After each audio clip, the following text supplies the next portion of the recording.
And this is the first time, I believe, that the Public Accounts Committee is meeting by way of a video conference. So we're traversing new ground, so to speak. We've had 2 other committee meetings of the Special Select Committee looking at the public health aspects of the COVID-19 crisis, which have gone quite well by this medium. But the Public Accounts Committee has a particular methodology of conducting its affairs. So we'll see if we can get it to work as well as possible using this technology.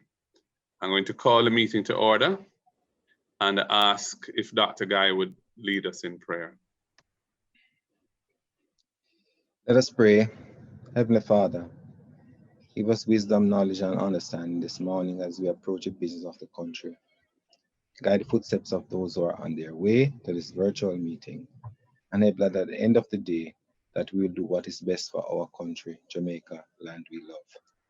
As we pray this morning, oh Father, we also want to say a special prayer for all those who are affected by COVID crisis in Jamaica, and that together with your grace and your mercy, we will pull through. For these and all other mercies, we ask in the name of your Son, Jesus Christ, our Lord. Amen. Amen. Thank you, Dr. Guy, Member Guy. Members, there is a facility for raising one's hand in the Zoom platform. If you, the toolbar at the bottom, there's a participant's icon. If you click on that, at the bottom of the pop-up, on the bottom right, there's a raise your hand if you wish to speak. And when you finish speaking, you can also turn off that, so you lower your hand. Any apologies for absence? I haven't received any notification of any apologies for absence. I don't know if the clerk has received any. If so, I would ask her to communicate that to me so I can state it for the record. I will move to item 4 of the agenda, which is the welcome and opening remarks. I've already said that we're meeting for the first time as a Public Accounts Committee via a Zoom conference call. And I want to thank all of the staff at Parliament, technical and other staff, for having put together the necessary arrangements to enable us to have this meeting. We are obviously at a time when physical meetings are to be discouraged, and there are attendant risks of spreading this virus if we congregate in the chamber. So the decision was taken to authorize committees to meet in this way via video conference. And it is a format which facilitates the attendance of the media as well.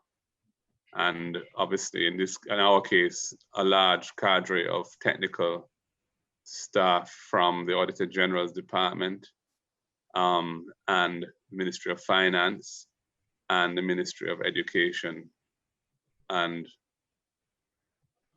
perhaps other agencies as well, I'm not sure.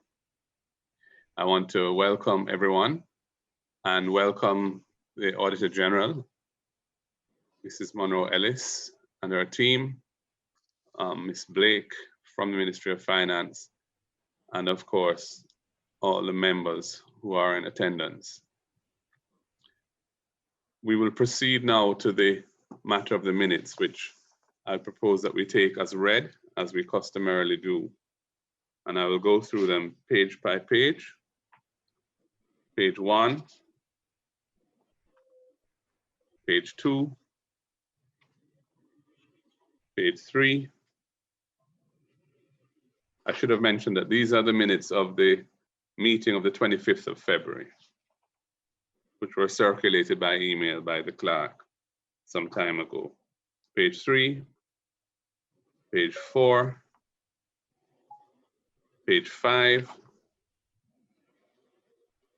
page 6, On page 6, there is, in the 4th paragraph, there is a short sentence which I think needs to be deleted. It doesn't make sense. It reads, she stated further that the unforeseen, full stop. It's the final sentence in that paragraph. I propose that we delete that. Page 7. Page 8. Page 9. Page 10.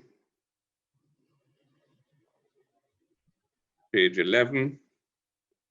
On page 11, there's a typographical error in the paragraph captioned issue 6. In that paragraph, in line 6, the word ministry appears without the M at the beginning.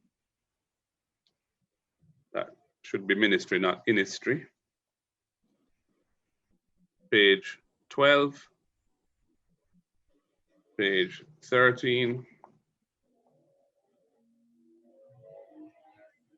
page 14, page 15, page 16.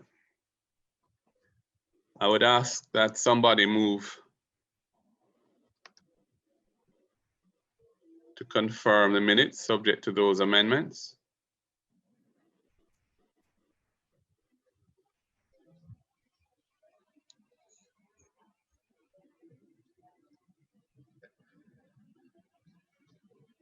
Ms. Hannah has confirmed. I'll second. Thank you. Confirmed by who, Ms. Hannah? Yes. All right. Thank you. We'll move to matters arising. Now, matters arising from the minutes. There are a number of them. And we received an email from the clerk. I think it was dated the 31st of March, which had a series of attachments submitted by the Ministry of Local Government and Community Development, responding to the various requests that had been made at the last meeting of them. I have perused them myself and don't have anything that I wish to say at this point on them. Essentially, they were providing information that we had asked for, which the PS was unable, and her team were unable to provide during the meeting. I don't know if anybody else wants to raise any issues in relation to that.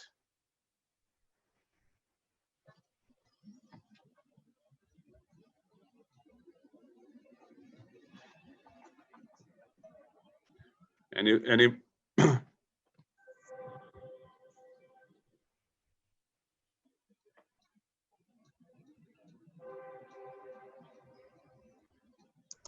anybody wants to say anything about that? No, Chair, I don't.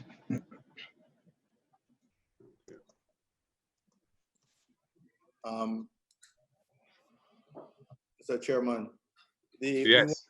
some challenges in trying to determine who signed the contracts to start the work before it had been formally approved. And you'll recall that although the head of department and everybody was in that meeting, nobody could confirm who signed the contract. I see an answer suggesting a project officer, Mr. Carl Drummond, Yes. signed. I assume that that's the response, but no, he has retained a lawyer, so we can't get anything further from that. Is that what we're to conclude? I saw where he was identified in the documents that were sent to us as the person who had signed that contract. In terms of in terms of whether we can take that matter any further, I'm not sure what you're referring to. You say that you saw a reference to a lawyer in one of the documents? Yes, that the same section that says that he had, let me just find it, bring it up. The same section that identifies who the officer is. In bullet 1 on the letter dated March 25th, 2020, the contract agreement for the screening of the main roof and balcony, etc. Yeah. Upon further investigation, the signature on the agreement on behalf of the ministry appears to be that of Mr. Carl Drummond, project officer. This particular matter, however, remains under investigation by management as the named officer has retained the services of an attorney at law relative to the said matter. Right.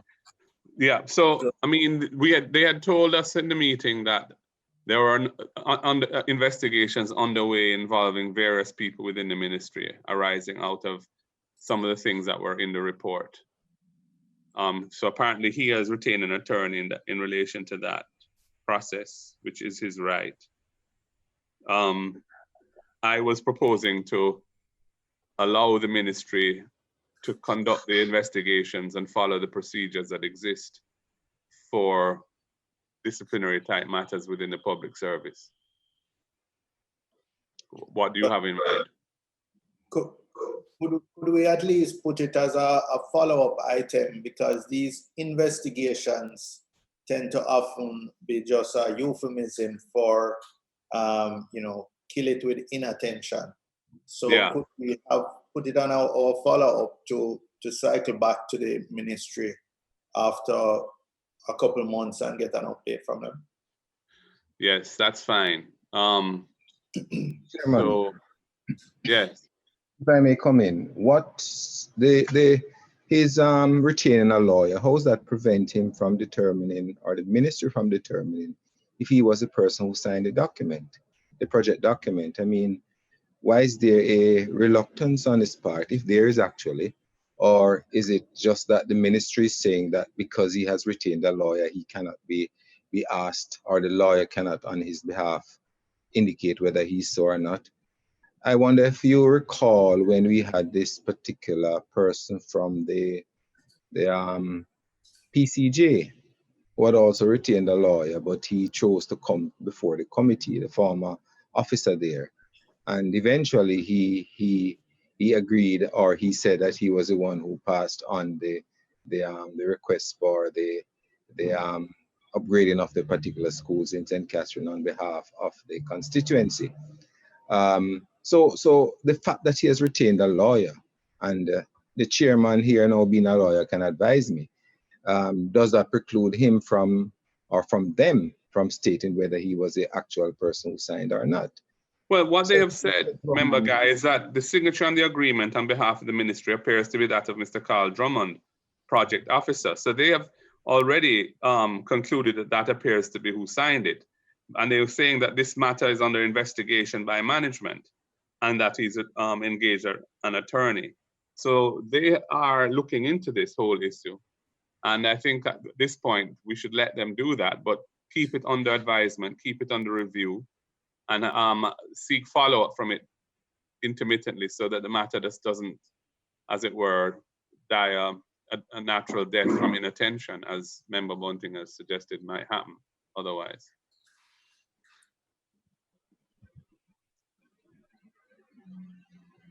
So, Madam Clerk, I would ask that you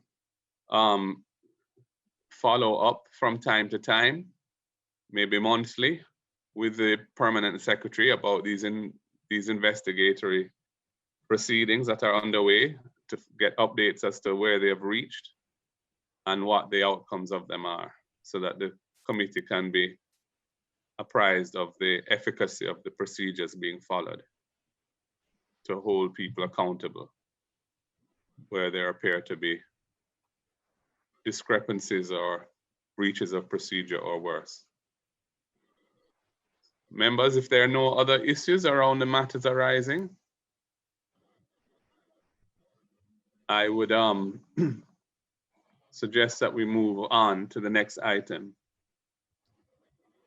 which is the review of the Auditor General's Special Audit Report on the Caribbean Maritime University. Which document are you going through first, Mr. Chairman?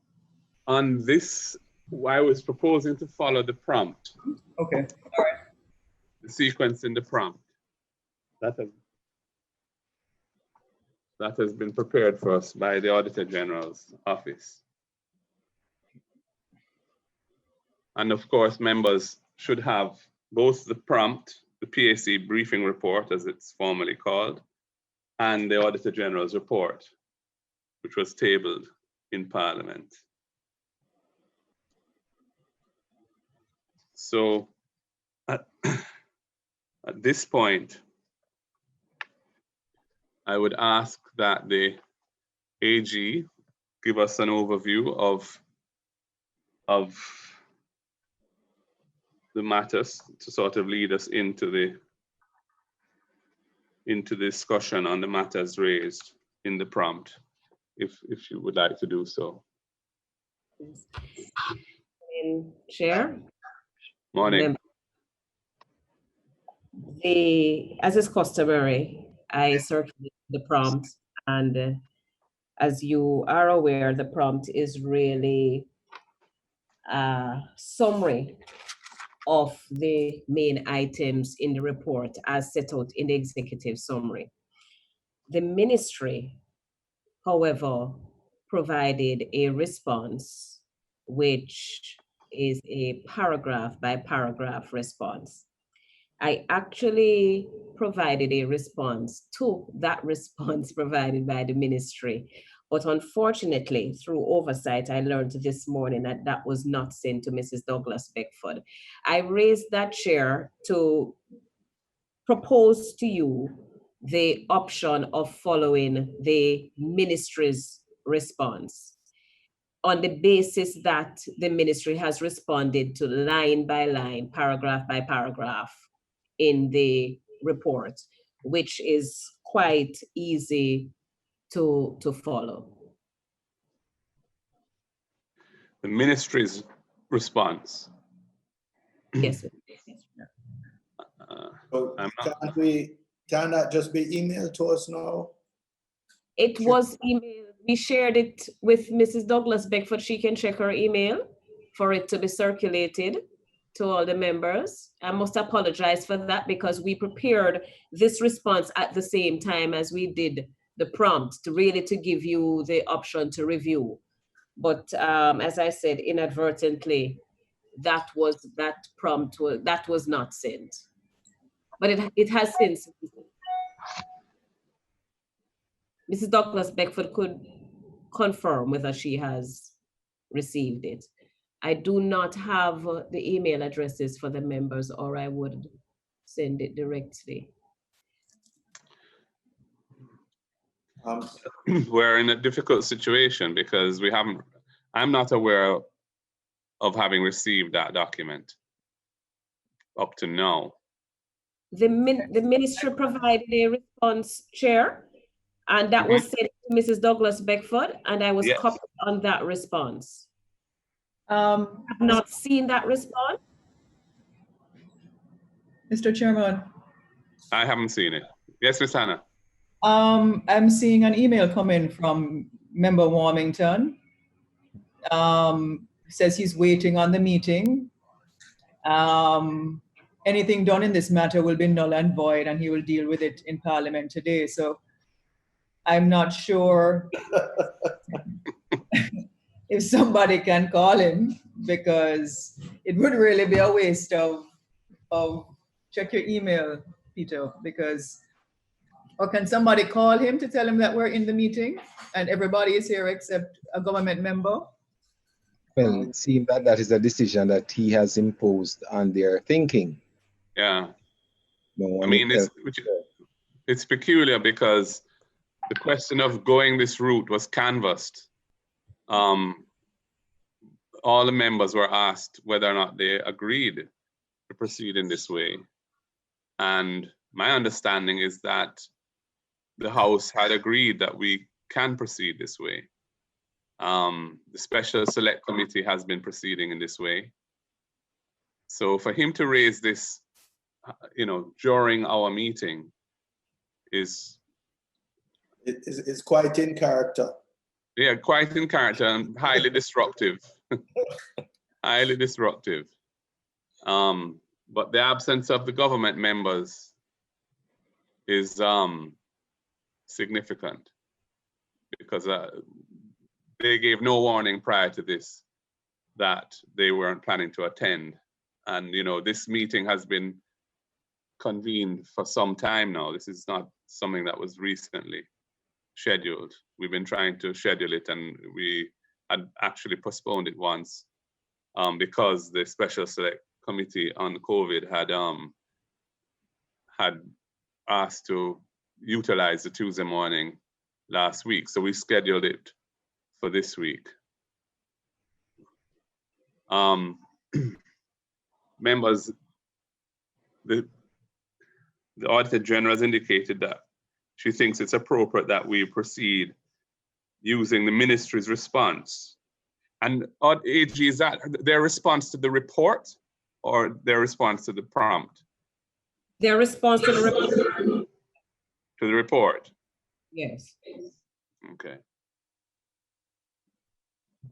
Well, we don't have that. I think Mrs. Douglas Bedford is going to forward it to us.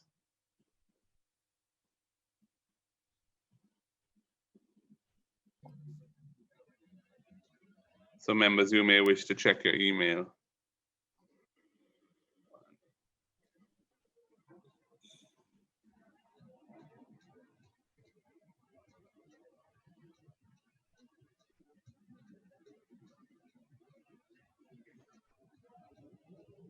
Chair?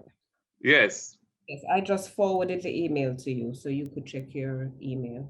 Okay, thank you.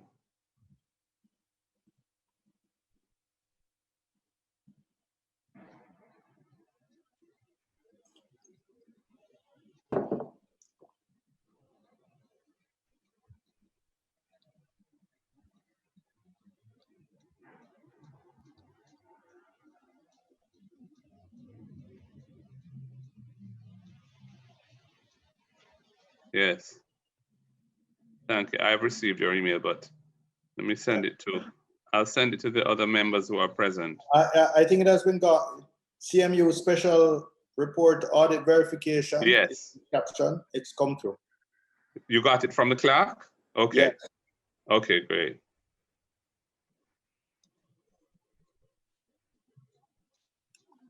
Wow. Yes. Well, working with this now while we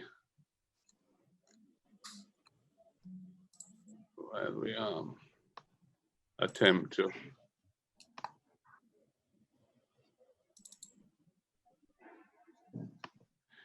it's not really easily read on a phone. You'd have to bring it up on a bigger screen, I think. Yeah. Chairman, can you email it to me, because I haven't gotten it? Forward it to me, or Peter. I don't have it either. Okay. Okay. Awesome. It was emailed by the clerk to all of the members. Yeah, but my email from the Parliament takes about 2 hours from the. No, seriously, it's a problem. We have a notice of meeting for the Parliament and they can't seem to resolve it. Okay. So send it to you.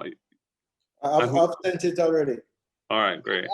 Peter, you sent it, or Max, or it hasn't? I sent it to Maurice. I sent it to Maurice. You want it, Lisa? I don't have it, so obviously I'm not to get it. Oh, I'm going to send it now. Thank you.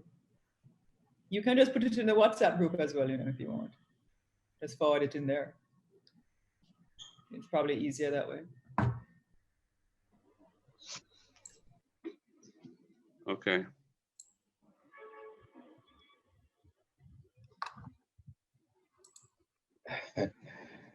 Peter. Got it. Thank you. Yeah.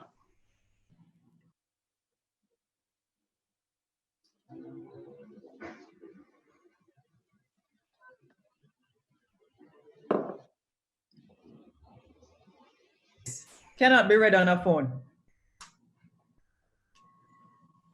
No, you can't. So you have to bring it up on a.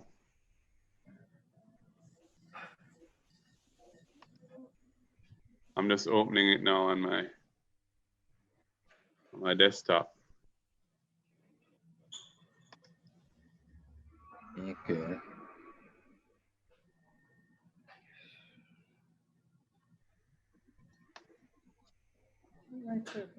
All right. Does everybody have that now? Do you have that, Maurice? Yes, I do. Okay. So the first item on it, and it seems to follow the report. Prompt. The report itself, I'm assuming, because the numbered paragraphs.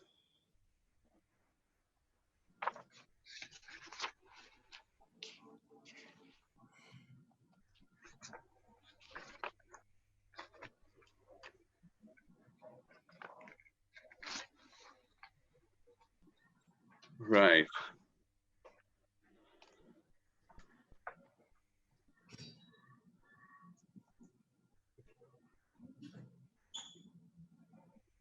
The AG, does this document from the ministry cover things that are not in the prompt? Yes, Chair. So, okay. Prompt is as I indicated, a summary Yes. of the minister's responded to the paragraphs. Right.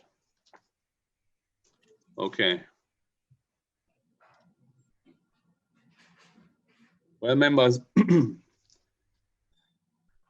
order to give this some context, it may be just useful just to read from the Auditor General's forward to the report, in which she said that the audit found weaknesses in CMU's governance practices and internal control environment, which were manifested by a lack of financial transparency, breaches of the human resource HR policy, minimal adherence to government guidelines, and limited accountability by CMU's leadership. In some instances, questionable decisions by the president resulted in expenditures that created no apparent value for the university. So that's an excerpt from the forward. And if we follow the advice of the Auditor General and use the ministry's document, the first item that they make reference to is paragraph 2.1 in the report. That paragraph reads, permanent secretaries have oversight responsibilities for public bodies, which include the monitoring of performance against expected results, as well as risk management and the provision of advice to the minister on the operations of the entity. In addition, the GOJ accountability framework for senior executive officers requires permanent secretaries as accounting officers to obtain copies of board minutes and corporate plans for all public bodies under their portfolio. The boards of public bodies should also submit quarterly, half-yearly, and annual reports on their financial and operational performance to the portfolio minister, in keeping with the Public Bodies Management and Accountability Act. And the response to that is, reports were not submitted previously. Well, what they're responding to is that 2.2 goes on to say, we found that the council this is a council of the CMU, which is their equivalent of a board. We found that the council neither submitted nor did the portfolio ministry request copies of the board minutes and submit to the responsible minister in breach of the accountability framework. The response is that reports were not submitted previously. However, quarterly and half-yearly reports for the period 2018-19 and up to the third quarter of 2019-20 have been submitted and are being reviewed for submission to the minister. And the audit verification there is to be provided by CMU.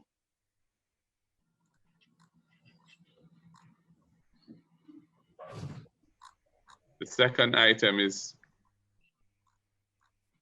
item 2.2.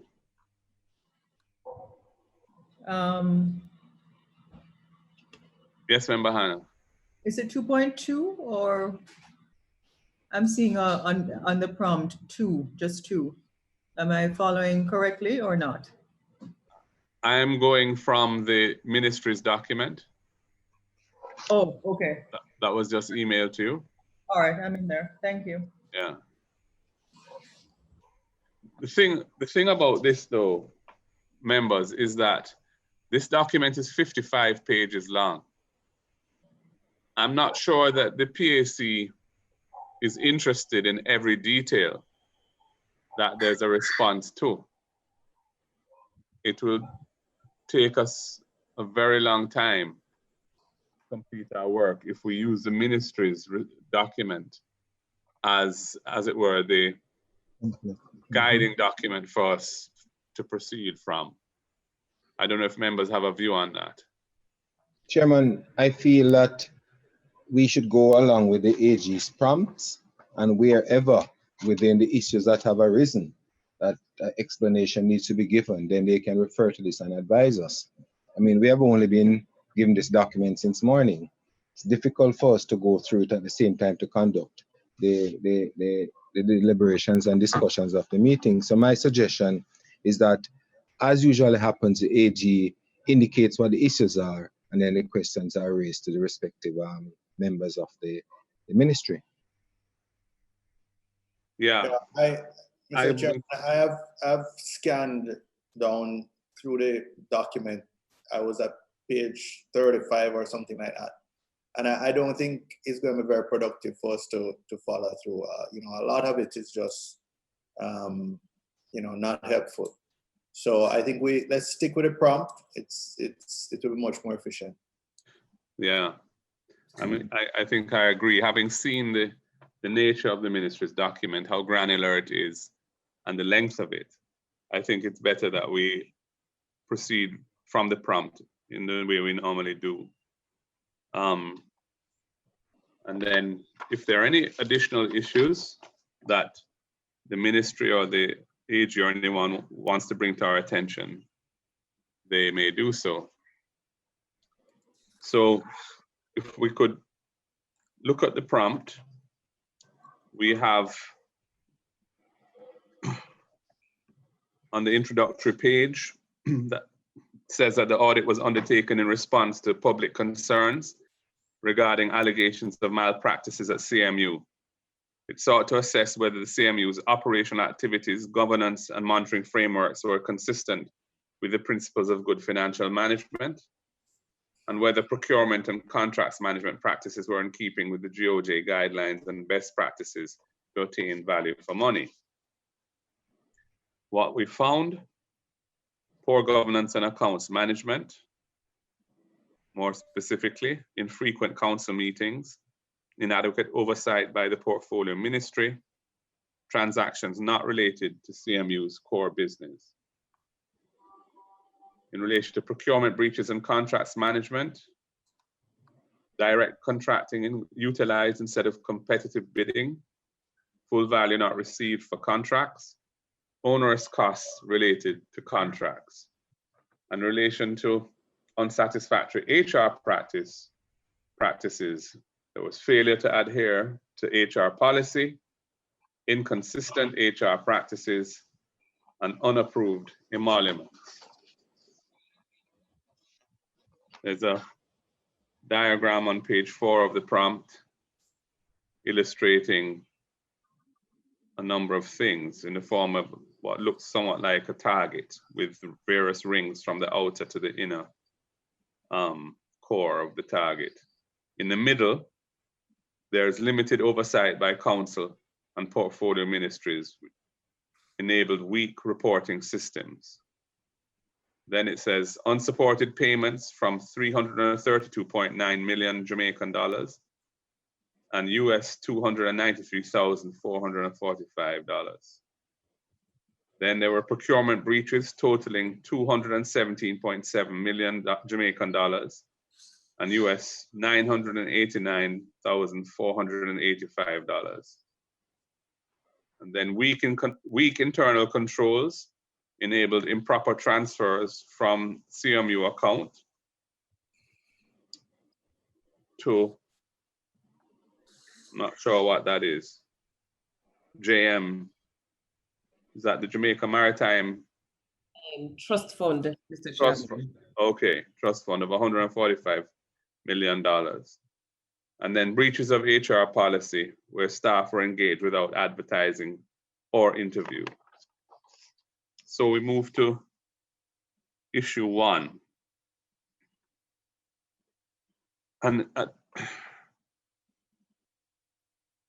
the first issue, the CMU's council failed to implement the required systems to facilitate periodic independent audit reviews. CMU's council did not develop adequate internal controls, and it did not have in place a functioning audit committee and an internal auditor. This also deprived the council of independent audit assurance to assist in its oversight responsibilities. Additionally, respective portfolio ministries did not undertake any independent audit as part of their governance responsibility. CMU also did not faithfully submit minutes of its council meetings, quarterly and half-yearly reports to its portfolio ministry in keeping with Principle 15 of the Corporate Governance Framework for Public Bodies and the Public Bodies Management and Accountability Act.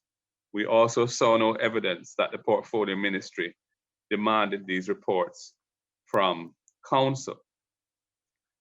The response from management: a monitoring system was implemented in May 2019. This includes a checklist which outlines all key areas of governance. A meeting was held last May with the executive management team, as well as members of the previous council, where this was discussed and agreed on.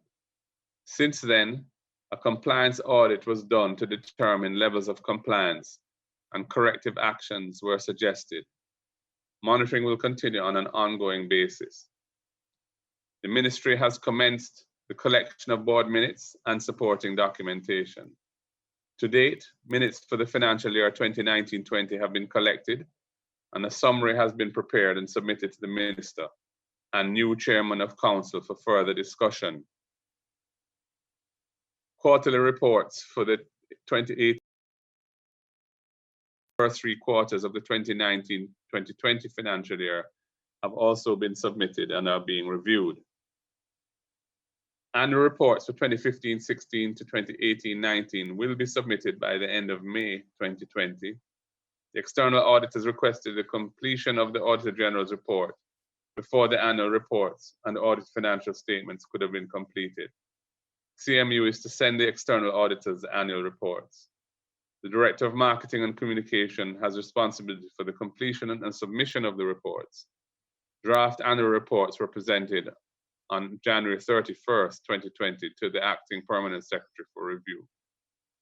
An internal auditor from the ministry is now on secondment to the university until an internal auditor is recruited. The Chief Audit Executive of the parent ministry is also providing support. The audit committee of the board will be established to provide oversight. The CMU was not audited by the ministry in 2018, as that was the year that the ministry took responsibility. In 2019, the audit team could not have conducted any audits, as a number of other audits by external entities were taking place.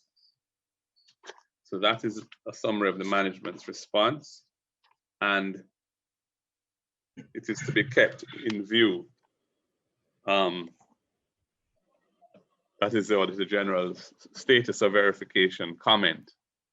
Members, perhaps we could find out at this juncture who is the permanent secretary from the Ministry of Education, Youth and Information on? Yes, Chairman. Good morning to you and members of the PAC, sir. Yes, I am here, sir. Morning, PS. Thank you for your attendance. And do we have any representatives here? Perhaps you could indicate who is here from your team. Yes, sir. So with us this morning from the Central Ministry, we have Mrs. Sonia Banton, our Principal Financial Officer, Mr. Kerry Brown, our Director of Technical Services, Mrs. Philippa Grant-Smith, our Director of Projects. And from the CMU, we have Professor Ibrahim Ajogano, who is the acting president at this time, Mr. Devon Gardner, the university's treasurer, Mr. Cornell Brown, Associate Vice President for the Faculty of Advanced Skills and Professional Development, Mrs. Elaine Hayden, Director of Special Projects and Strategic Initiative, as well as Mrs. Andrea Harriott, who is the Director of Human Resource Management. Mr. Chairman, I wonder Yes, if whoever is our controller, if they could turn on the camera for the official from the ministry or the CMU whenever they are speaking or responding to the question. Similarly for the Auditor General and her staff. I understand they don't want to keep everything going, but it is, I now see something that appears to be a conference room with with a few tiny figures in it. Is that the ministry officials where it says MOEYI meetings is the title of that screen? Yes, sir. Yes, sir. Can it be any bigger? Okay. But similarly for the Auditor General and her staff. But since the next slide or on a prompt goes into procurement and contracts management, Mr. Chairman, we had asked that these logistics company 1, 2, 3, etc. We would have been given the identity of them to make it easier to follow what is going on here. And since we're about to go into the various procurement and contracts management issues, can we get those now, or do we get them as we go along? I remember you had the Auditor General had said that she didn't include the names in her report because she felt that the companies or the persons identified should have an opportunity to give their side of the story. And I think we had discussed putting some kind of protocol in place to deal with that. Yeah, I mean, I haven't finished this slide yet, issue 1, but since you have raised it, I had emailed the clerk with a proposed protocol, which I had asked her to seek the agreement of the committee members to. We're getting a lot of ambient noise. Could you please mute your microphone if you're not speaking? Thank you. A proposed protocol essentially saying that we would agree as a committee that as long as any company or person, individual whose identity was disclosed to us in the course of our deliberations on the report, which we need to be able to have that information in the interest of transparency and accountability. Anybody whose name was, any company or individual whose name was disclosed to us would have the right to appear before us if they so wish, to respond to anything in the report. and to say what they want to say. So that would enable them to respond if they felt that the situation wasn't fully or accurately presented. So that was a protocol which I had proposed to the clerk, but I don't think she has yet circulated it to the members, because this was only developed fairly recently, this morning to be specific. So at this point, having articulated it now to the committee, Mr. Chairman, can we just all agree and propose, and we all agree to this, and we move forward? Yes, I mean, we have a quorum. We have a quorum. So I would put it to the members that we adopt that protocol. I can read it into the record more formally.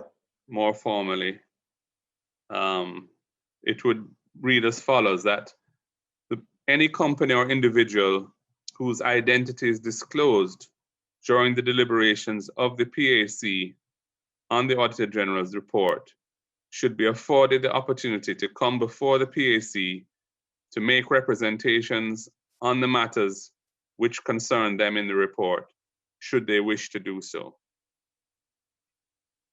That is the proposed protocol.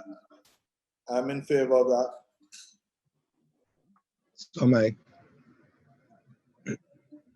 I support it, assuming that Member Warmington doesn't come today and declare the meeting null and void. I support it also. Welcome. All right, well, all of the members have supported it. I support it also. So what I would ask then is that the clerk send it to the members on the basis that it will be only used in that way.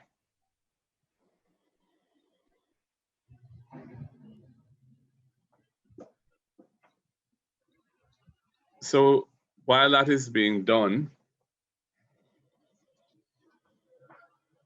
Chairman. yes. I am referring back to the prompt and the answer from the ministry. Yes. Are we to understand that, and if so, for how long has been the CMU operating without an internal auditor? And didn't management find that a little strange, that here you have a accredited university that is doing a lot of transactions, that is entering into contracts with other people, entities, but at the same time did not have an internal auditor? And was it something that the board of the CMU recognized, council recognized to be a deficiency, and even management, having known that this is so, did nothing to settle that particular issue? Yeah. P.S. I would ask that you or the acting president, is it, of CMU, respond to that. You know, how long has the CMU been without an internal auditor? So, Chairman, based on the information received from the CMU, there is no approved internal auditor position for the CMU at this time. There is no record that there was ever an internal auditor employed to the CMU. So Professor Ibrahim can perhaps give a little more detail. Professor? Yes, thank you very much. Thank you very much, sir, and members of PAC. The submission by PS is actually the answer. Since the establishment of or the upgrade of Jamaica Maritime Institute to our university, we never had an internal auditor. However, this was known by the former council, and several attempts were made to source an internal auditor. But again, we had a difficulty in the fact that no position at the university is being approved, even up to this present moment that we are talking. And other attempts to get that position filled also met resistance in terms of the university being able to pay, because several interviews were done, but the applicants would not accept what the university put forward as remuneration for that position. Is this in reference However, to the internal auditor, Professor? Yes, Is internal this auditor, yes, sir. okay? However, the university had, and they still have now, finance and audit committee, which is a subcommittee of the council. And since the 1 second, Prof. Member Guy, could you just mute? Yes. Member Guy, could you mute your mic, please, while the professor is speaking? Because I'm getting some feedback. Thank you. Go ahead, Professor. Thank you very much, sir.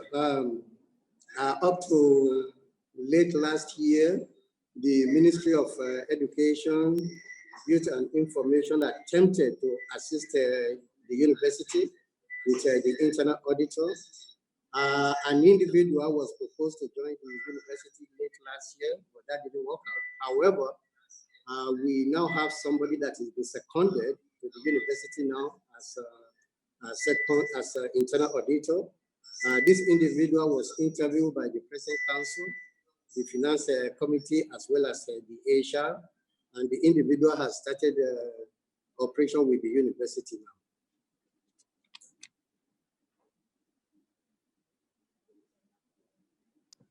Thank Chairman. you. Yes, go ahead, Dr. Guy. So, Professor, you're saying that despite the fact that you had interviews and no one was prepared to accept the salary that was put forward by the CMU, there is someone who is now ready to undertake that job. Is that so? Yes, sir. Yes, sir. Seconded on secondment from the Ministry of Education. Or on secondment from the ministry. So who will be paying for that person? Yes. Presently, as the arrangement in place now is that the ministry will still continue to provide the salary and other remunerations for the individual.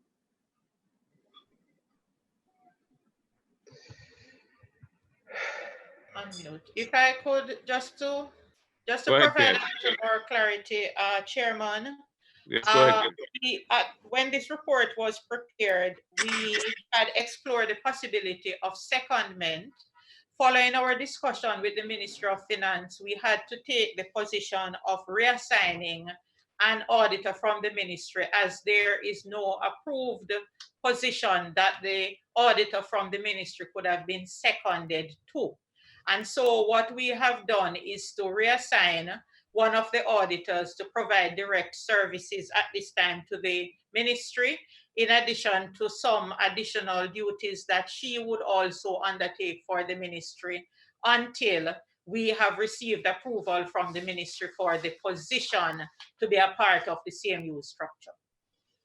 So that permission from the Ministry of Finance for the organizational structure of the CMU to include an internal auditor, that still has not been approved? Well, with the advent of the new council, Chairman, they have requested additional time to review the structure that was initially submitted to the Ministry of Finance, which has been granted. The Ministry of Finance had initially said to us that they did not want to approve ad hoc positions for the university at this time, and so they would have preferred to approve the overall structure. So the structure is currently now being reviewed by the council for submission back to the Ministry of Finance, sir. I see. Could I ask, does the council have an audit committee functioning now?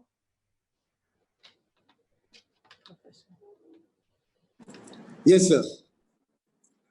Since the formation of the new council, a new subcommittee has been formed, which is a finance and audit committee. So there is one in place now. Because the prompt speaks of it as something to happen. It says the audit committee of the board will be established to provide oversight. When was the audit committee or the finance and audit committee established? Well, since the council took office in February, the council has been meeting every two weeks to resolve some of the issues that are facing us. It's approximately a month ago that the committee was established. And who is chairing that audit, finance and audit committee? Dr. Marsha Hall, who is a member of the council. Okay. Chairman. Go ahead. Go ahead, Member Bunting. Go ahead. Member Bunting and then Member Phillips. Who is this senior financial officer at the CMU? And if they're here today, could they tell us what were the arrangements for financial control prior to this new council coming in? Yes, sir. He was previously introduced by P.S. McLean, and he's here with us. Is Mr. Devon Gardner, and he's going to respond to your question. Devon.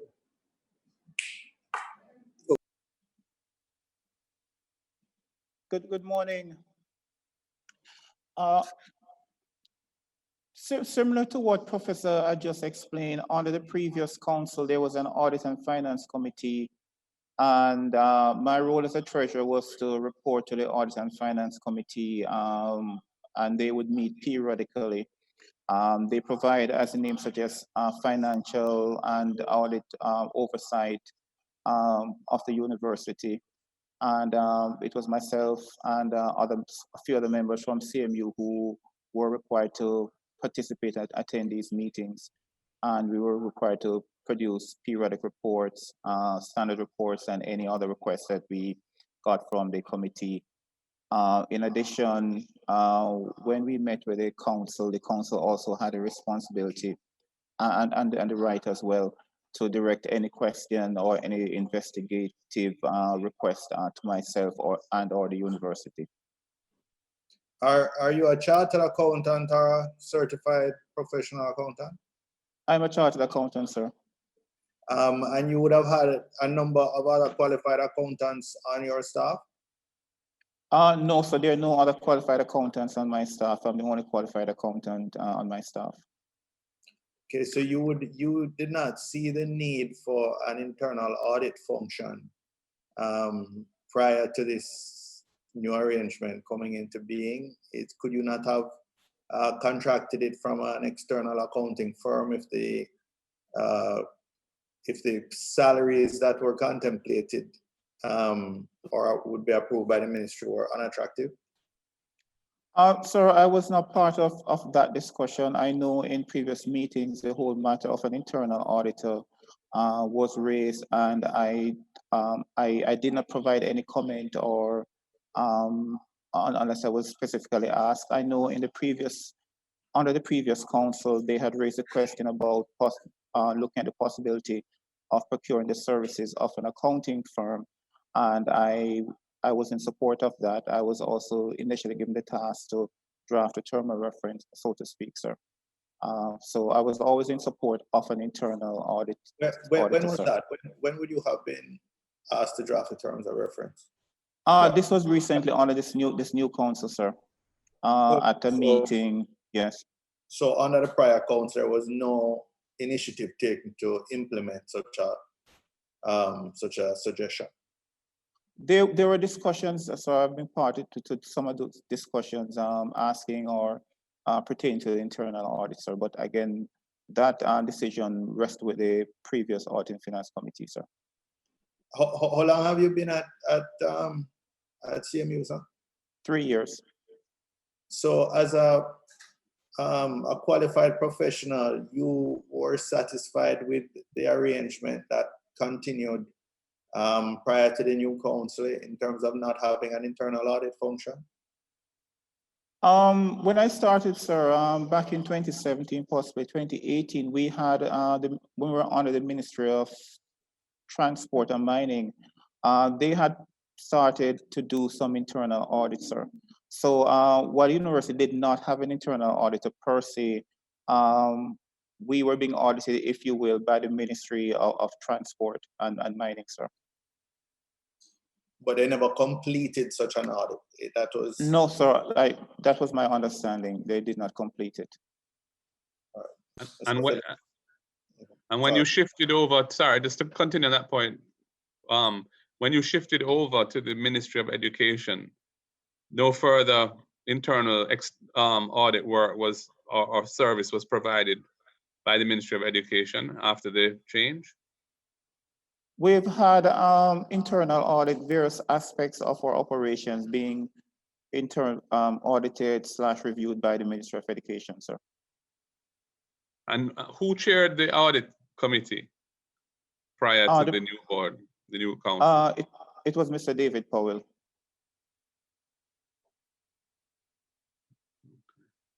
Member Phillips? Just wanted to clarify on the opening from Professor Ibrahim. If I'm to get it clear, did he say, or can you clarify, Prof, that the previous council made recommendation for an internal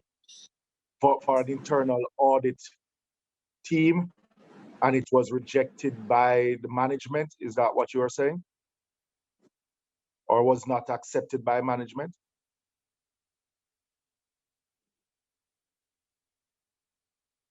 Prof, did you hear the question, Prof? Did you hear the question? My statement was that there was an audit and finance subcommittee of the council, but rather there was no internal auditor. There was no rejection by management. All right, but I'm just trying to find out, was there a recommendation made from the previous board or council for us to put in, or for the university to put in, an internal audit team? Yes, I know attempts were made under the previous council, but unfortunately, no individual was selected for that responsibility. And as indicated by PS earlier on, the issue of our structure was equally a bottleneck, because the structure with which we transition from CMI to CMU was not approved by the Ministry of Finance, nor the current structure of CMU is approved by the Ministry of Finance. So what the new council is doing now is to look back at the structure. In fact, we have had several meetings and a follow-up meeting tomorrow to look back at the current structure for it to be submitted through the Ministry of Education to the Ministry of Finance for approval. Okay, thank you. I had a question, Mr. Chairman. Yes, go ahead, Member Hannah. The question is for the accountant. Does he have, sir, do you have anywhere at all where you would have written internal memos to perhaps the board or the principal indicating your concern with regards to not having the proper audited statements, since it is that you are the chartered accountant and been there since 2017? No, I do not have any written correspondence to that effect. When I came in 2017, we had a backlog with the audit, and we were able to complete 2015, and we're now focusing on getting 2016 wrapped up. But I have raised the concerns at both internally and at a meeting with the Audit and Finance Committee, and they were equally concerned as well that the audits are behind. So when the concerns were raised, following on from Member Bunting's point, the systems, do you think the systems that were put in place at that time were adequate, or do you think that they, in hindsight, what has happened has led to this complete breakdown? We review the system continuously to identify ways to improve the system. When I came on board, I know we have implemented some additional improvements, changes, so to speak. Like any other entity, we have internal challenges, but we still try to, press on, so to speak, because we have an obligation and a responsibility. So yes, we're taking steps to improve the whole process, if you will. In your estimation, as a person there with the qualifications to conduct this, who do you think you are responsible to? In the ministry, who do you think you report to? On an operational level, I report to the president or the acting president. I also report to the Audit and Finance Committee or the chair thereof, and I also report to the council and directly and indirectly to our parent ministry and any other supervisory or regulatory government body. Chairman. Could I ask you, Mr. Gardner, when in 2017 did you join the CMU? On March 12th in 2017. I see. And who was your predecessor? Mrs. Sherika Lures. I see. And had she been there for many years? About 5 years, sir. I see. Member Guy? Chairman, Mr. Gardner, you indicated that since you have been on board for the past 3 years, that the audit accounts from 2015-16 onwards have been done. Who have been doing these? I'm not sure I understand the question, sir. You said that since you have been on board from... Who are the auditors? Who are doing the auditing? Oh, sorry. Ernest & Young, sir. So you have, since you have been on board, engaged the services of external auditors? Yes, sir. They were always engaged before I came, and we have continued with the engagement. What are the most recent financial years to have been audited? Or what is the most recent financial year? So 2015 was completed, and since November 2018, we have been trying to finalize 2016. They have completed a substantial portion of the work for 2017, and they have started the planning or the initial phase of the audit for 2018.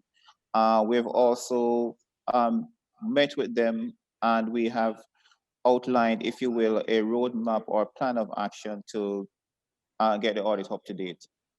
When is your financial year end? March 31st. March 31st. So the last audited financials that you have with an auditor's report that's signed is as at March 2016? 2015, sir. One of the delays. Sorry, you're saying March 2015? So it'd be the March 14th. 2015. So it'd be the 14th, 15. That's the last 14, audited financials that you have? Yes, sir. And one of the obstacles why we have not made more progress, sir, is it's the investigation, if you will, audit that started back in 2019, sir. Because we've had to focus on providing the required response and information to those requests, sir. But what happened with 15, 16 and 16, 17 and, you know, and 17, 18? I mean, what, I don't think we can blame what happened in 2019 for 4 years in between. Well, What has prevented you from being current in producing audited financial statements, at least up until 2019? The focus has been, like I said, sir, to provide the information to those external authorities, including the Auditor General, and so the focus has been providing information to FID, the Auditor General Department, and while we look at providing information to EY. So we also had those situations where some of the documentation we needed for EY were in the hands of one or more of those external entities, sir, who were doing their audit/investigation. But this process of external investigation by the Auditor General's Department et al., when did that begin? I believe that began somewhere in early 2019, sir. So Sorry, I'm not seeing. Sorry, November 20, I stand correct. I was told around November 2018, sir. November 2018. I was corrected. Yeah. Yes. So that's and your most recent audited financial statements are March 2015. Yes, sir. And back in November 2018, we had submitted the final draft financials to the auditors, and we were expecting that it would have been signed up very soon thereafter, sir. But that's 3 years in arrears, is it? Or at least 2 to 3 years. Yeah. So why are you so far behind? Why were you so far behind? What is the problem in the CMU with its accounting function that it's unable to produce annual financial statements on a timely basis? I'm not asking for what happened after November 2018. I'm asking prior. Sure. So we inherited I inherited the backlog, sir, and the focus was to get us up to date. We have employed all the resources we could to get the audit up to date, sir. So it's just an inherent backlog, if you will, sir. Because when I came in 2017, like I said, we still had not signed off on 2015 at that point. So we were maybe 3 years behind from that point, sir. And the events that happened, I know you've spoken about this, kind of added to the backlog delay, sort of, or caused the delay to extend. So was that indicative of a weakness in the accounting function within the CMU, that you had this backlog? Would you say that's a fair assessment? To some extent, sir, because we had a little challenges with the storage / filing or the retrieval of some documentation. In addition, sir, we, in my humble opinion, clients had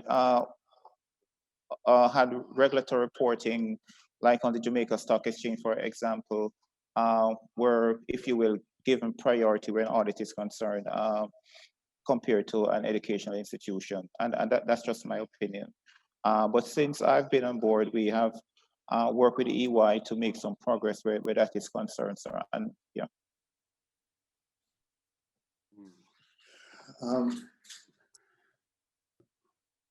Member Bunting, your mic is off. I don't think you're following the raise hand, lower hand. No, I'm not seeing it on the screen. I'm sorry. Okay. Because there's some messaging going on the side here. Okay. For Mr. Gardner, the Finance and Audit Committee that existed in the previous council, did they oversee procurement contracts, building contracts, etc.? No, sir. There was a separate projects committee, if you will, sir, that would have looked at projects. And yeah. Were you a member of that committee or an executive presenting to that committee? No, sir.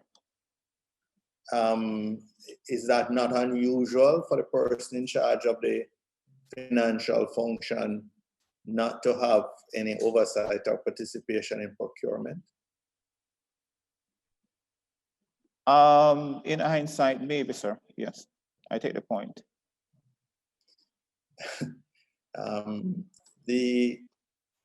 Do you think that this may have been by design, because it's very unusual?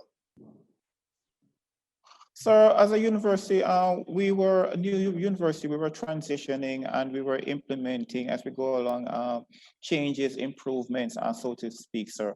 And this, I take it from you, maybe one of those recommendations that we should have maybe enforced or put in effect at sooner rather than later, sir.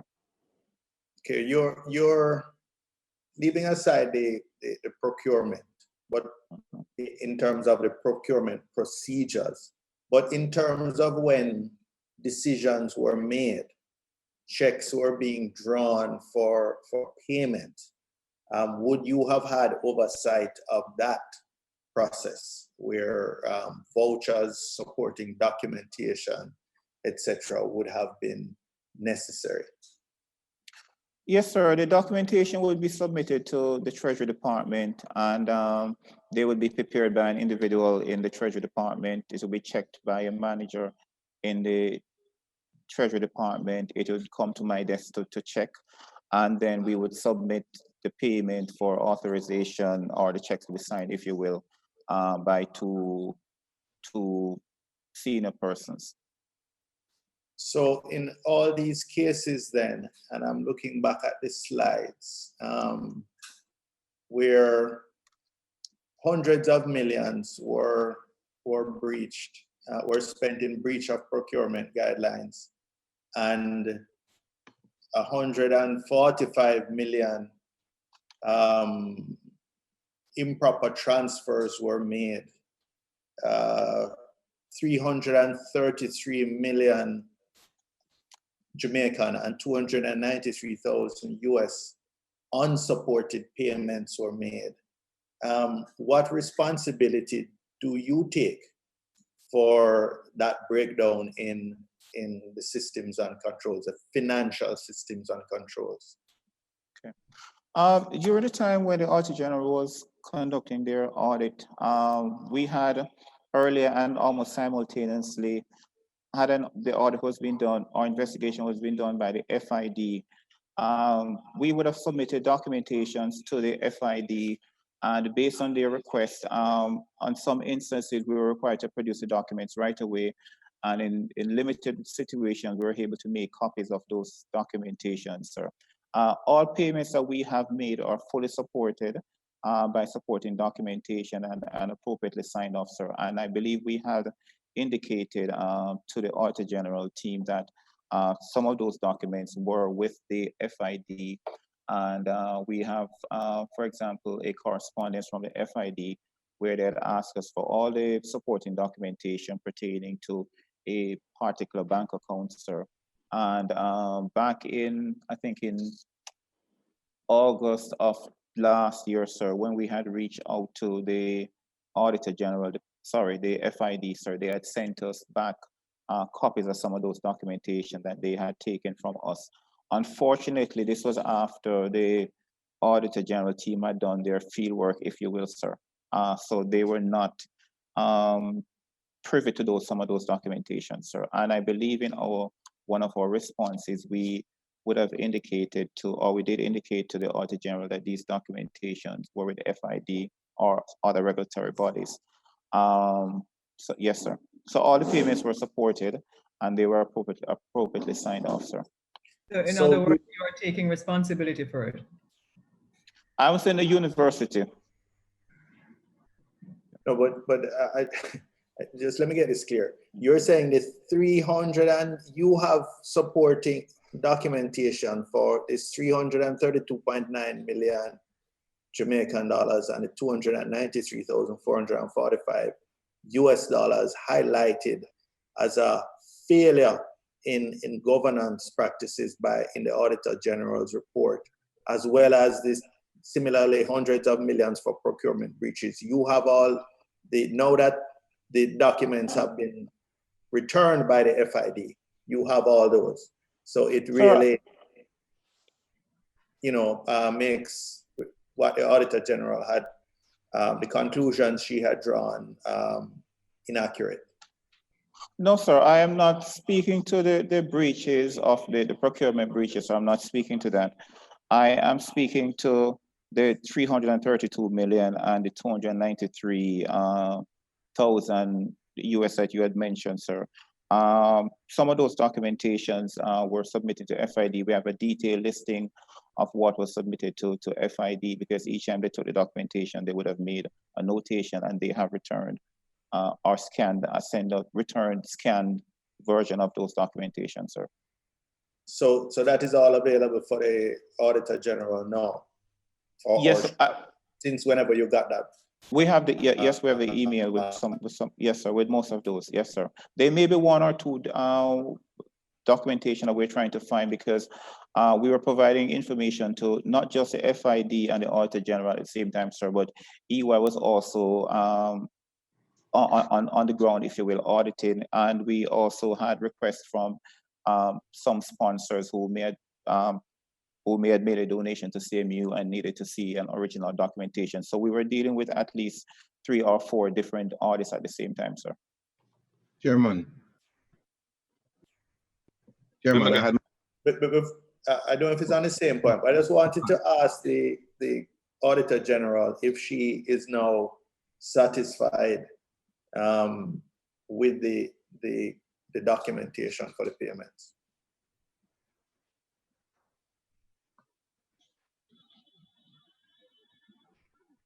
Yes, you, Mr. Chairman, I have not received any documentation that would give me any satisfaction that the information, when the relevant support is available for my review. In preparation for this meeting, we had several correspondence between ourselves and the CMU. I am not aware of any additional information. I am trying to find a relevant response by the ministry, because there's nothing in the ministry's response that suggested that information that we indicated was not available at the time is now available for our review. AG, one second, member. Were you told at the time that you were doing your investigation that some of these supporting documents existed but had been given to the FID, and that was why they weren't able to produce them for you?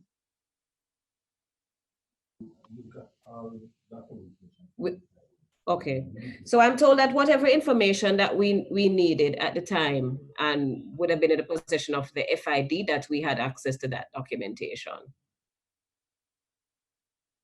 You had access to the documentation that FID would have had.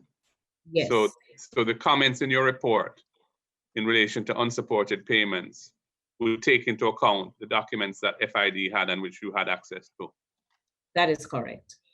Chairman. Member Guy and the member Hannah, I think, was the order. Yeah. Thank you, Chairman.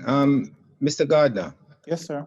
Based on the last question that Member Bunting asked you, are you prepared, therefore, to say that the findings of the AG in relation to procurement breaches of 217,000 and the US 989,487, because those documents, supporting documents, are at FID, that the Auditor General came to a wrong conclusion? No, sir, I'm not speaking about procurement, sir. I'm not making any comments pertaining to procurement, sir. In relation?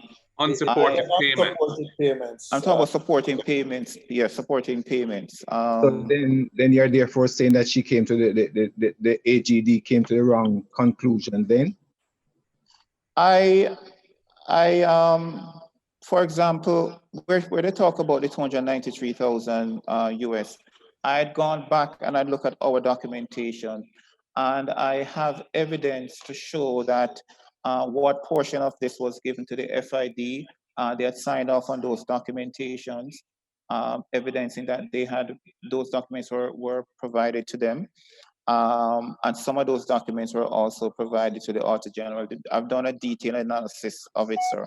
And but some of those documents, didn't you give the FID all the documents relating to the 293,000 US that were in your possession? Most of those, sir, and we have a detailed list. No, ask whether it was, I didn't ask whether it was most of those. I asked whether you have given them all.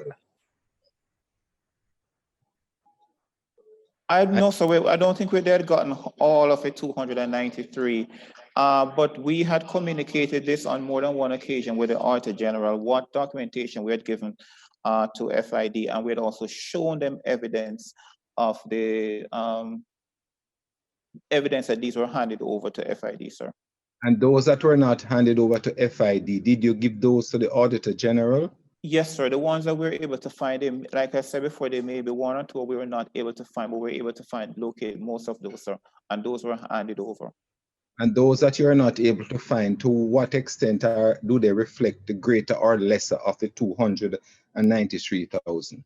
It's a lesser of it, sir, and we have and my team has been searching and trying to find those documentation or additional supporting additional documentation. 93,000 have you handed over to the Auditor General, or she would have access to from what you gave her, or what she could have access from the FID?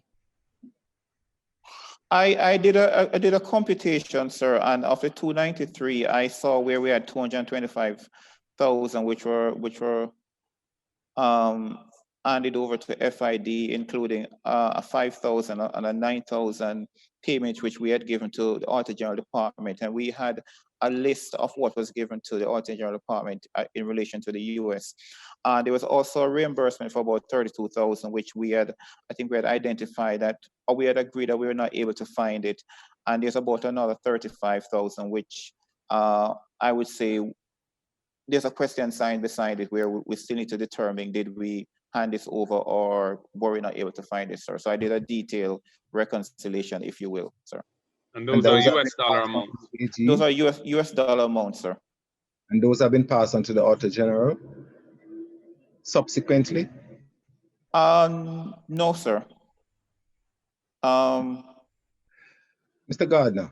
Yes, sir.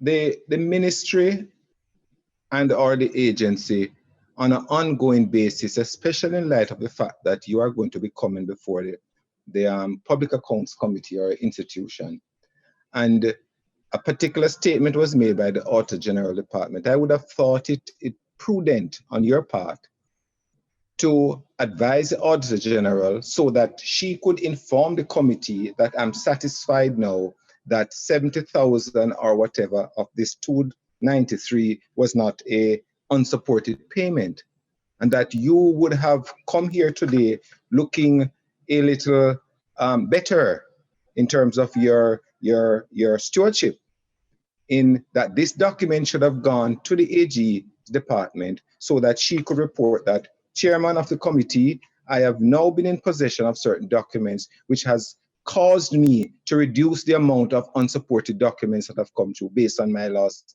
audit. Why was not this done? Sir, I take the point. I am going through the process of making sure we find all the documentation, sir, because I do understand that the objective and the focus ought to be that we produce 100% of the documentation, sir. The progress has been a little bit slow, and I do not, and I wanted to make factual statements that can be represented, sir. Member Hannah? Yeah, thank you, Mr. Chairman. This question is for the PS of the Ministry of Education. The question I have is, remind me when CMI moved to CMU. When did it become a university? What year? Okay, so CMI became a university in September 2017. Okay. The reason why I ask you that question, and probably the AG can assist, and forgive me, if they were so behind in their financial responsibility to give accurate information, whether it was to the ministry or to the council, what led to you at that time taking the decision that it was in a good position or satisfactory to become a university? Or So have just to advise member that as was stated before, the CMU became a part of the Education Ministry in January 2018. That's when we took responsibility. No, As but it takes, forgive me, PS, but your knowledge of institutions moving from one status to the other is what I'm asking about. yes, Not I'll come into that, member. okay. As it relates to the process relating to an institution becoming a university. The process is somewhat independent of the Education Ministry. The University Council of Jamaica is perhaps the first point of contact where they do the quality assurance review of the systems. And once they have approved or accredit their programs, then it can be moved to the next level. So the matter was actually handled on the basis that the programs were accredited by the UCJ. Then the process started, which of course would be to ask Cabinet for drafting instructions for the legislation to be prepared, and then that goes through the process of Parliament and debate, and then it becomes a university. So the Education Ministry's responsibility is only through its agency, which is the University Council of Jamaica. So don't you think, having now assumed a university status, that it was within your remit to ensure that all of these backlogs and everything was cleared up with some degree of alacrity and speed? Yes, member, I am in full agreement. When the university came over in 2018, there were a number of operational areas that we needed to sort out. Firstly, they became a university in 2017, September, and becoming a university would have required for them to be provided with additional support in terms of financial support to support all the activities that they were now required to undertake. And so the ministry in 2018 guided, at that time, made representation through Cabinet, through the Ministry of Finance to Cabinet for further financial support to be provided. And we actually started to put the operational systems in place in terms of review, but these were not materialized until in 2019. And by then, the whole thing in terms of what we are going through today started to be discussed, generally speaking. So effectively, you're saying effectively that had not this investigation taken place, that you would have completed the audit? Well, what I'm saying, member, if this investigation, you're blaming the investigation for the tardiness. No, member, I'm not blaming the investigation. What I'm saying, because we had so many operational issues to sort out with the university in 2018, it took some time for us to have a full structure in place to monitor. So the compliance checklist and the principles within which the ministry would review the operations of the CMU, those were developed. And we had started the discussion with CMU, but in terms of the actual documentation for the review, those really were not fully completed until early 2019. And as I mentioned, and the evidence was provided in May 2019 when we started to meet with the subcommittees of the board as well as the management to really ensure that things are in place. Thank you. Chairman, just a follow-up for the PS. Go ahead, Member Monte. The process for CMI to become CMU, how long did that take? To the best of my knowledge, member, the process, Professor Ibrahim could give a little more detail, but I know it took perhaps somewhere from about 2013 or thereabout, there was the discussion had started. I know that at the time, our former Minister, Reverend Tweets, there were quite a bit of discussion that was held. And I remember at one stage, the cabinet at the time even put together a small committee that was supposed to review the process of them to become a university. And so quite a substantial amount of work was done during that period. And then it was completed under the other administration in 2017. So it could have taken about 6 or so years, sir, for the entire process to have been completed. Well, let me ask Professor Ibrahim, but what I don't want to, I'm not really so much interested in when discussion started taking place around the idea. When did the CMU apply to the University Council, CMI rather, apply to the University Council to become CMU? And when was it approved? Thank you very much, sir. I just backtrack a little. As PS indicated, we submitted programs for accreditation to the University Council of Jamaica in 2013. But the audit and the exercise itself actually took place in 2015. And thereabout, in 2016, we got program accreditation status from the University Council of Jamaica. And at that point, it was 2016, we decided to pursue the university status. And there were a lot of things that we had to put in place, which include becoming member of professional bodies and the like. And in 2016, the debate started. And it was in 2017 that approval was given for CMI to become a university. And on the 28th of September, we got that university status. So you formally applied for university status in 2016 and you were approved in 2017. Is that short answer? Yes, sir. How would this compare with UTEC or NCU PS? Do you have a comparable period of how long it took UTEC or NCU between application and approval for university status? Member, I'll have to check the specific details and provide you with that information. Of course, we would have seen how UTEC would have transitioned, but in terms of that transition, that will be, we will check for that to be provided, sir. As it relates to NCU, NCU, I would say, became a university under a different approach was used as against for the CMU as a private institution when they become university. So I will check for the dates.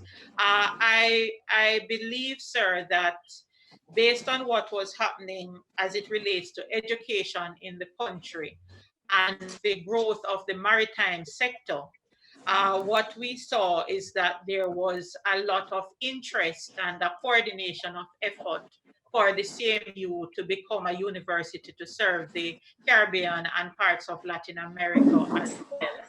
I can't say how long the legislation took place, but applying to UCJ and become accredited was not the same as applying to become a university, because that is a legislative process that would have gone to cabinet for drafting instructions, and then the drafters would have worked on that. And to the best of my knowledge, all of that was done between 2015 and the early part of 2016. And so in 2016, it was really now for the process of working it through to the Parliament, for the upper house and the lower house, and for the debate and for the final approval of the bill for the act, sir. So you're saying once the courses have been, the program of study or the courses, the course of study has been approved, then after that, the transition to a university is more a legislative one and something to do with the council? Yes, sir. Once the courses, once they are accredited, it would indicate based on UCJ standards that the courses are operating based on the systems that they would have stipulated, and those are in place. So that would say to the legislators or to cabinet that yes, based on what has been presented, we can now move it to the next level. It's two separate streams. The whole question of establishing the CMU as a body with the names Caribbean Maritime University and a new governance structure and so on. That was a legislative process. I suppose in tandem with that, there would have been getting the University Council to approve and accredit their programs as being of degree standard, of university standard. In terms of which went first or whether they were more or less done sequentially, I don't know the answer to that.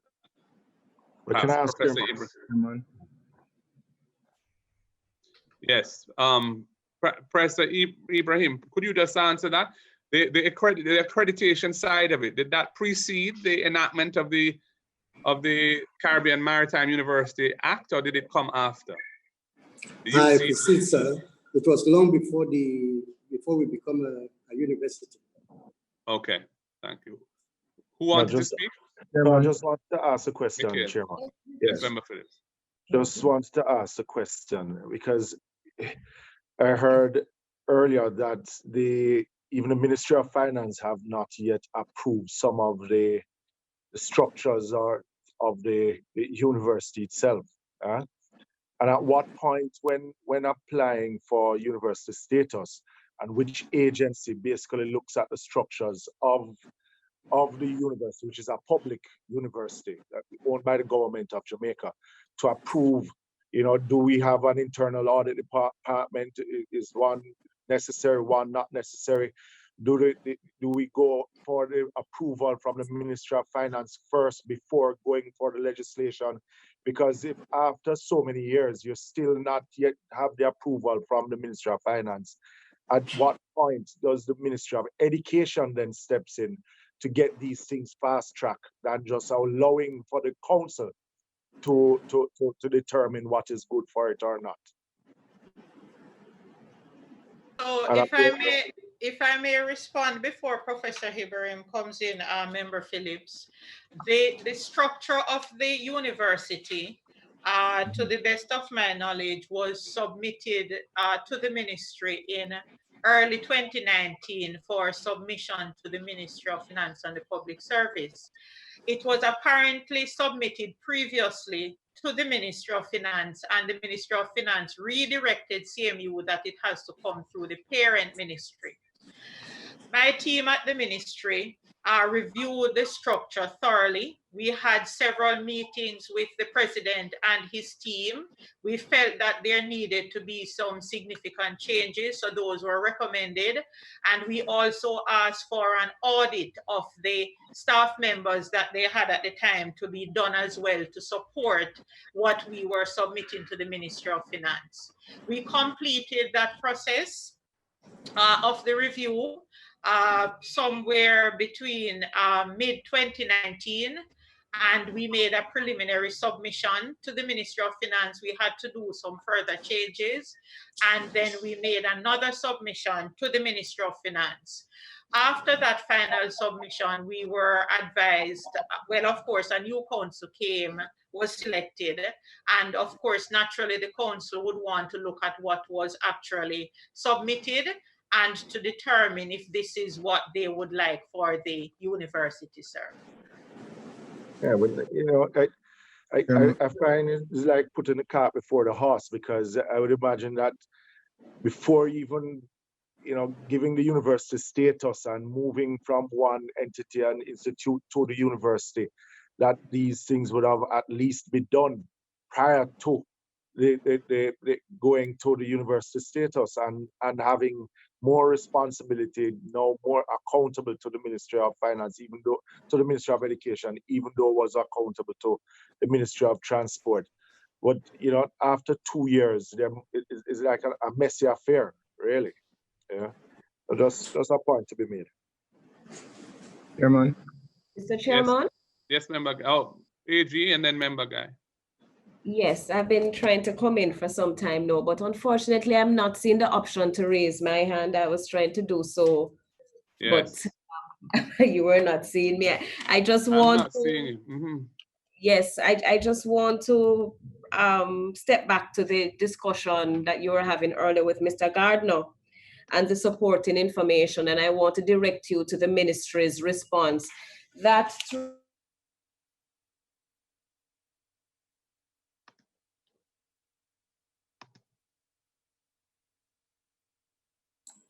You've muted your mic. I didn't AG, mute at all. yeah. I think probably the system. I Or don't. maybe it was somebody inadvertently muted it, but Yes. Yes. we're here, you know. What's the Sorry, AG. Sorry, AG. That was my error, I think. Go okay, what's the last? ahead. Sorry. I was trying to find where you can show your hands. Mhm. Go ahead. Oh, okay. All right, fine. So the 332.9 million is comprised of 9.6 million, 14.1 million, 41.2 million, and 268 million. As I indicated, the ministry responded paragraph by paragraph. So you'll not find a single response in relation to this amount. You really have to go through their response. But just as an example, in relation to 41.2 million, that can be found on page 28 of the minister's response, paragraph 4.7. The minister's response to me was that an extensive search was made for the records. However, these cannot be located. In relation to 14.1 million. What was the date of that response? That is the verification response that the ministry sent to the PAC, the Public Accounts Committee. I was just wondering what date was that? Mrs. Beckford, I think, would be in a better position to say the date that it was. Do we have a copy of the cover note? I mean, the cover letter? March 26th, I'm told. But that is to be confirmed, member. Okay, Chairman, I see. just to advise, sir, that this report was submitted to the House of Parliament on February 24, 2020. Okay. 24. So again, on page 4.26, in response to 14.1 million, the ministry said that an extensive search is being conducted. In relation to 100,000, whereas the report, the verification response said that the supporting documentation was attached, we did not receive it, and we requested that supporting documentation that has not been submitted to us. But on, I believe it's March 11th, we actually submitted a request to CMU requesting additional information based on the response provided, but we have not received any additional information. And as indicated, the ministry's response actually sets out specifically those that are outstanding, and we would have added a column indicating what was our verification status. So I do not have any additional information, and the ministry itself responded to say that they were unable to find any additional documentation to support the amount that we had indicated. So Mr. Gardner, I suppose, is at this point saying that he has that information. It needs to be submitted to us, Mr. Chairman. And I suppose through the ministry. So the ministry also can satisfy itself that the information exists.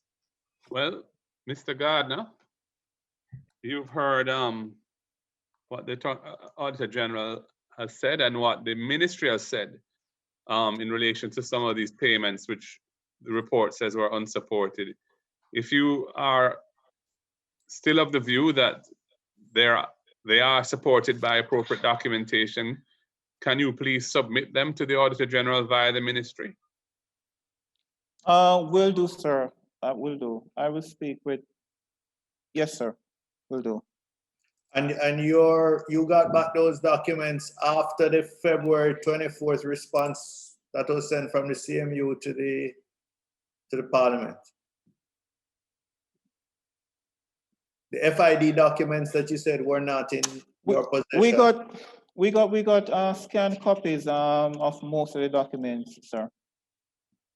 I'm just trying to ascertain prior to the communication to Parliament on February 24th or after that? It was before that, sir. Okay, so even in the communication that went to the AG after you received the documents, it was not evident to her, either in the writing or in terms of supporting documentation, that there was more. All right. So I guess by the next meeting, you would have forwarded those to the AG's department. Yes, sir. I will revisit the information and resubmit those that we have through the ministry, sir. Chairman. Yes, Dr. Guy. Chairman, I want to go back to the whole argument of approval for courses and accreditation, because there was a challenge sometime last year or the year before about students getting their degrees because the CMU had not been accredited by University Council of Jamaica for certain programs. Now, is it that prior to getting university status, you had sought approval for certain courses and that accreditation will come over a period of time based on assessment by the UCJ and other parameters to determine whether they can give accreditation to the course? Because in my mind, I'm thinking of approval for a particular course as opposed to accreditation. Could Professor Ibrahim explain what exactly these are, and to say whether when the transition was made from CMI to CMU, whether there was accreditation from UCJ or whatever other body for those courses, degree courses? Thank you very much, sir. The process of accreditation is that University Council of Jamaica for program accreditation, you would have graduated a cohort from that particular program.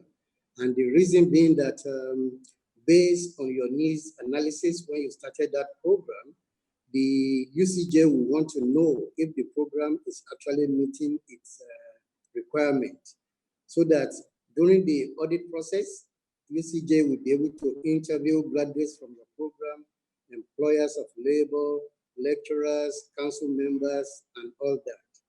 However, at the time of applying for accreditation in 2013, only 6 of our programs had graduating cohorts. But since then, we have introduced new programs, but not until we have a cohort from the new programs, we may not get accreditation. And that may be one of the agitation by the students that their program is not being accredited. But we do explain this to our students. However, in 2018, we applied for re-accreditation. And at the same time, we made an application for institutional accreditation to the University Council of Jamaica. And in March 2019, certificate of candidacy for institutional accreditation. And as a result of that, there will be no need for onward request for program accreditation. That can be ascertained with the University Council of Jamaica. They actually wrote to us and returned the programs that we submitted for re-accreditation, that since we have gotten our certificate of candidacy for institutional accreditation, there will be no need for program accreditation. So you're saying, therefore, that all the programs you offer now are accredited? No, those that we have, the ones that we previously submitted for accreditation, yes. But for the ones that we now have a cohort graduating, we are resubmitting them to the University Council. However, because of our candidacy for institutional accreditation, there is no need for all programs to be submitted.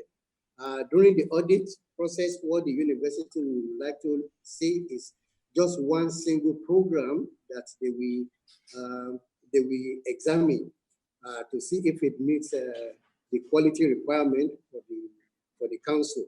And in addition to that, institutional accreditation will look at other aspects of the university, governance, finance, resource availability, and the like.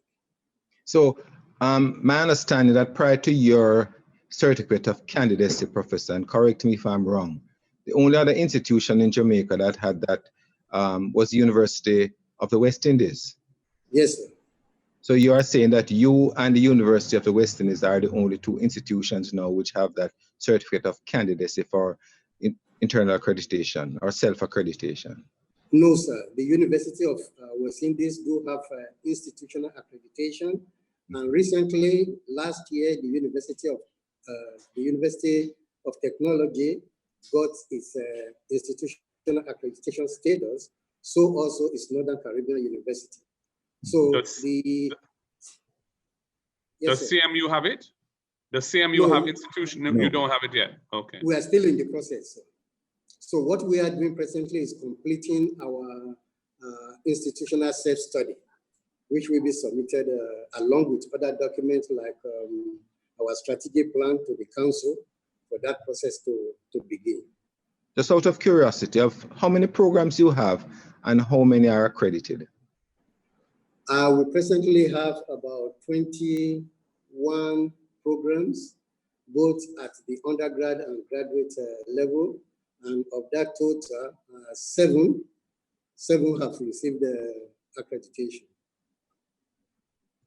All right, thank you. Yes, sir. Thank you.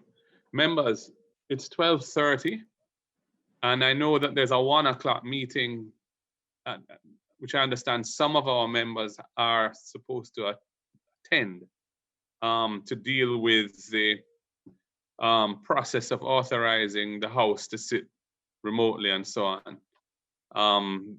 So I'm going to suggest that we adjourn the proceedings, today's proceedings now, so that those members can find their way to that meeting for 1 o'clock.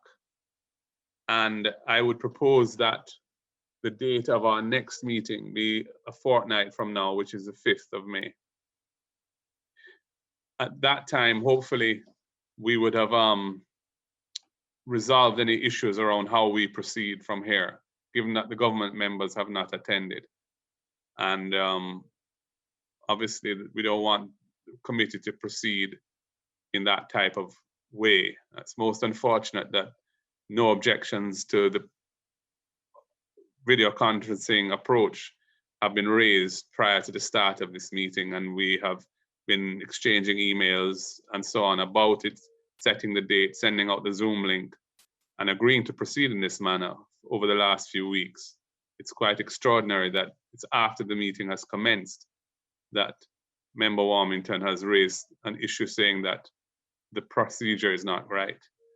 That being the case, members, let us adjourn today and fix the next date as the 5th of May, I'm proposing, which is a fortnight from today.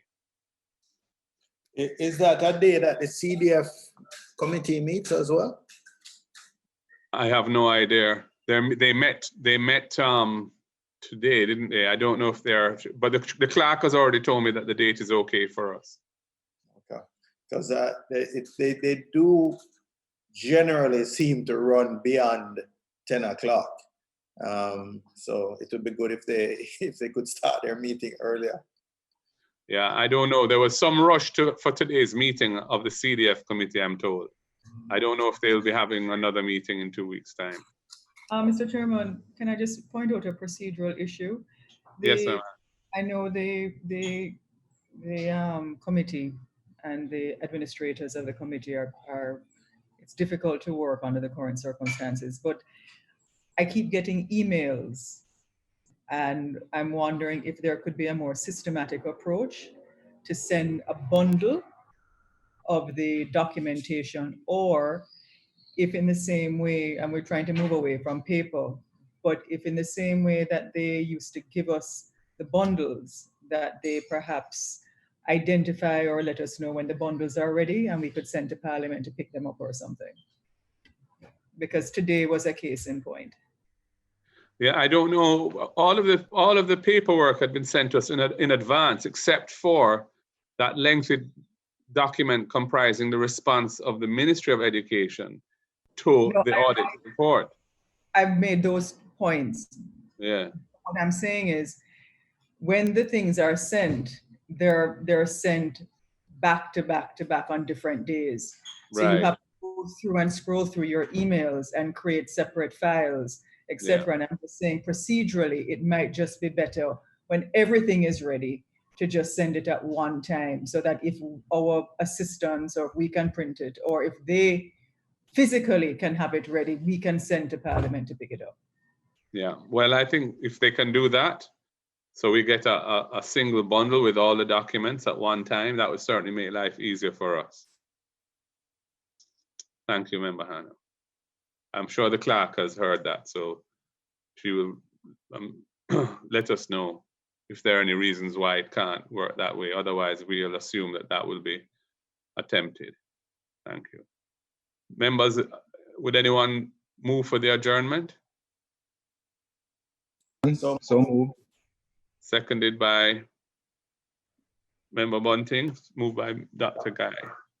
Thank you, members. So the date of the next meeting is the 5th of May, which is a Tuesday at 10 o'clock. I assume we will proceed via video conference unless otherwise advised. Otherwise advised is member one. All right, the meeting now stands adjourned. Thank you, everybody, for coming. Thank you, AG. Thank you, PS, and everyone else who's been on the call. Thank you very much, sir. Yes. Thank you, sir. Thank you.